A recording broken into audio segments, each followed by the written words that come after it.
رحت عند الحلاق عشان كنت عايز اعمل شعر كيرلي عشان فروه راسي وجعتني من كتر الاستشوار وكنت عايز اريح شعري شويه.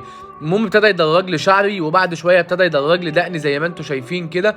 وبعد شويه برضه ابتدى يحدد لي دقني والناس كانت كريمه معايا، يعني كانوا جايبين لي شاي وكانوا مظبطيني زي ما انتم شايفين كده. طبعا هو بيدرج وبيحدد، لسه مش هيشتغل في الكيرل دلوقتي، بيهيئ الدماغ اللي قدامه عشان يشتغل على نظافه. بعد شويه جاب ماسك وحطني ماسك زي ما انتم شايفين كده، وقعدت شويه على ما نشف. وبعد شويه ابتدى يمسحه بمنديل مبلل بريحه النعناع اللي هو بيولع في الوش حرفيا ده. المهم خلصنا مسح الماسك ورحت بقى علشان اغسل شعري. غسلت شعري كويس زي ما انتم شايفين كده بشامبو، روقت الكلام وقلت له انا اعمل اللي انت عايزه بس اهم حاجه تطلع لي حاجه عظمه في الاخر. قال لي سيب لي نفسك خالص. بعد ما غسلنا جاب السشوار وقعد ينشف لي شعري زي ما انتم شايفين كده، وبعد شويه بقى قعد يفك من بعضه. دي بقى المرحله اللي هي ما قبل الكيرل بقى. طبعا يا جدعان انا هعمل كيرل مكوى عشان اوريه لكم في الاخر دلوقتي. وبعد كده ابتدى يحط عليه فازلين تقريبا علشان يشتغل بالمكوى فيه.